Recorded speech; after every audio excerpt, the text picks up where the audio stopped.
Bienvenue dans votre Maurienne à table. Aujourd'hui, nous sommes à Saint-Julien-Mont-Denis pour découvrir la boulangerie au pain de Jean. Allez, allons découvrir Jean.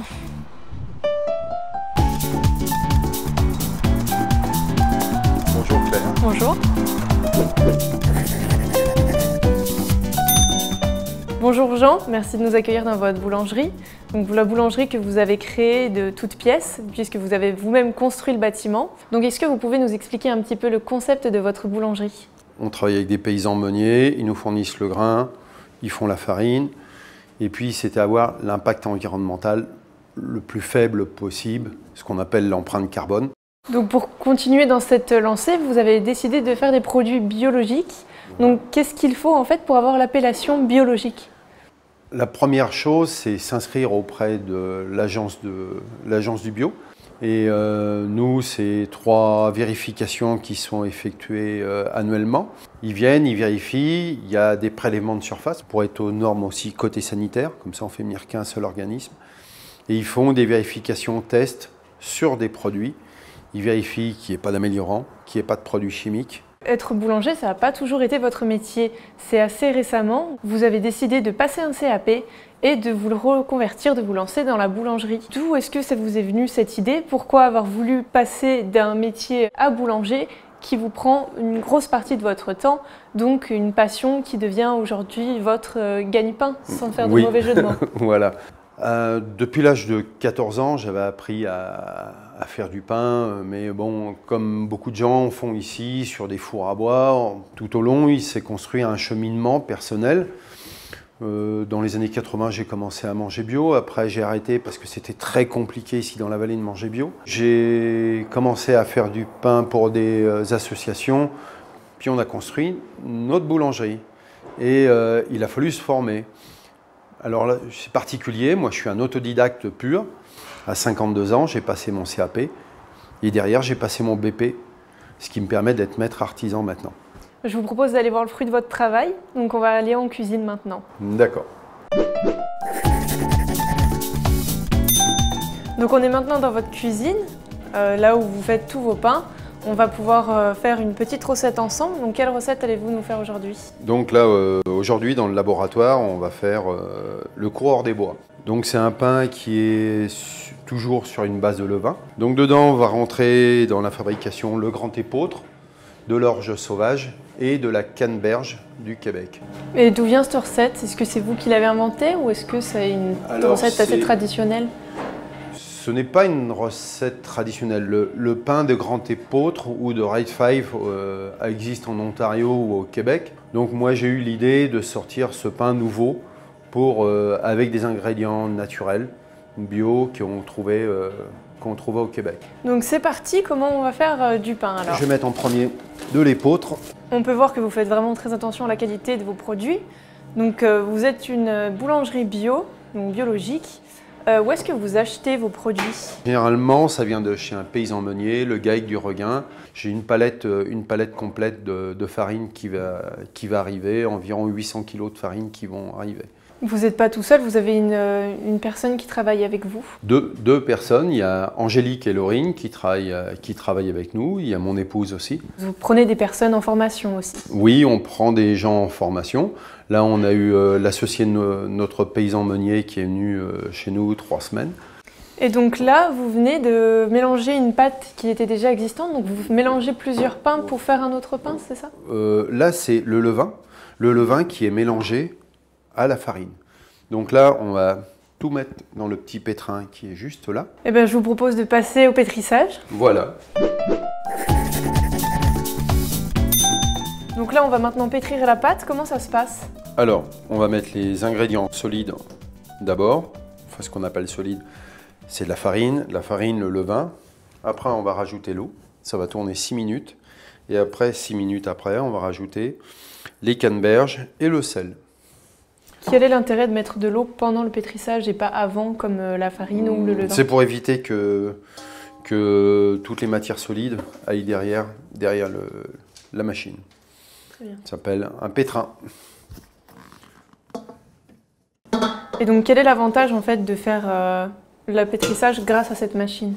Alors, par rapport à un pétrin, on va dire, telles qu'on trouve actuellement, les pétrins à spirale, celles-ci respectent mieux les particules.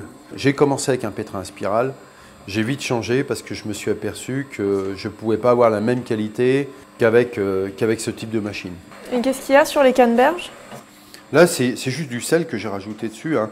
Mais sinon, la canneberge, elle est à l'état naturel, elle est légèrement sucrée avec du sucre de canne, c'est tout.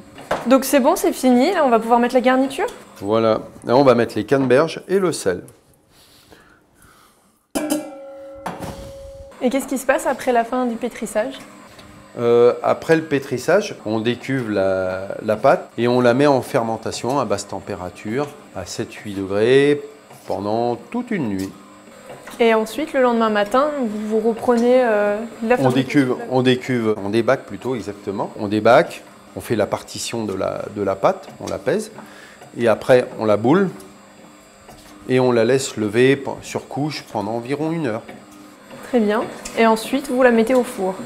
Et après, ça passe au four environ 30 minutes, au four à bois.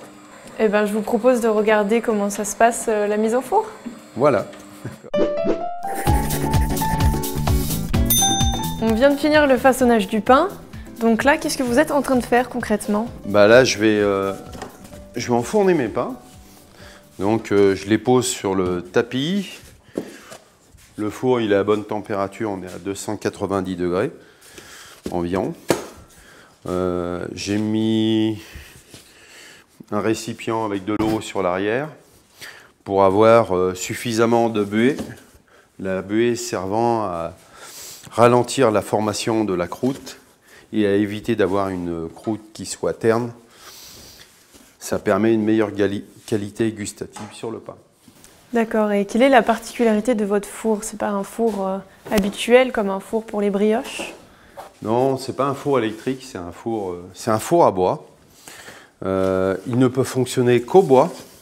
Donc pourquoi est-ce qu'un four à bois, ça va faire une différence comparé à un four électrique? On n'aura pas le même goût sur le pain. On n'aura pas la même croûte non plus. On aura une croûte qui sera plus épaisse. On aura un pain qui va se garder beaucoup plus longtemps.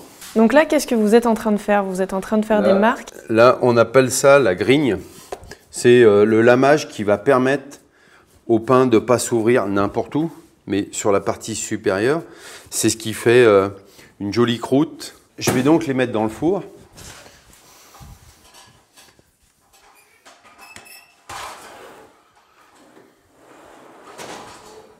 Et voilà.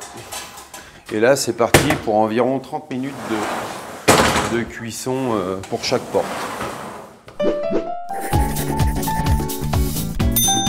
Donc après l'épreuve du four, voilà le résultat final. Donc ce que nous avons cuisiné aujourd'hui, c'est ce pain-là, donc qui s'appelle le coureur des bois. Mais vous avez beaucoup d'autres variétés de pain. Vous faites également de la viennoiserie. Combien de variétés de pain avez-vous? 20 pains différents à peu près. Plus on a des pains de saison aussi qu'on décline par exemple pour Noël ou à des occasions que les gens nous demandent. Et on fait aussi pain au chocolat, croissant. Il y en a vraiment pour tous les goûts. Plus des biscuits, environ 6 sortes de biscuits. J'ai entendu aussi dire que vous ne faisiez pas que du pain, vous vendiez aussi quelques paniers de légumes ou de viande biologique. On est ici au siège de l'association les Paniers Bio Morianais. Et donc on fournit tout ce qui est panier de légumes sur commande ou les fromages, des fromages de brebis bio ou le pain. Et on peut tout commander en ligne sur le portail Paniers Bio Morianais.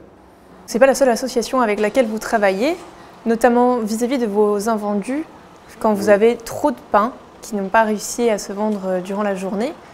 Qu'est-ce que vous en faites? Ça part au Restaurant du Cœur. Les Restos du Cœur, tous les samedis, ils viennent ici chercher les invendus des derniers jours, ce qui leur permet de fournir aux gens qui ont des problèmes de fin de mois, on va dire. Eh bien, c'est très bien. Maintenant, je vous propose de passer à la dégustation. On voit bien la canneberge, ça prend une bonne partie du pain. Ça sent très bon en tout cas. Ça a une petite odeur de fruits. Ouais. Il y a beaucoup d'arômes. Là, on est sur des grandes épautes de garde de Bergen avec de l'orge sauvage. C'est très très bon et c'est encore meilleur chaud. Merci. Merci de nous avoir accueillis. Merci de cette dégustation et je vous souhaite une bonne continuation au pain de Jean. Merci beaucoup et au plaisir de vous revoir. Moi en tout cas, je me suis bien régalée. Votre Maurienne à table est terminée. Merci pour votre fidélité. On se retrouve pour un prochain rendez-vous gastronomique. À bientôt.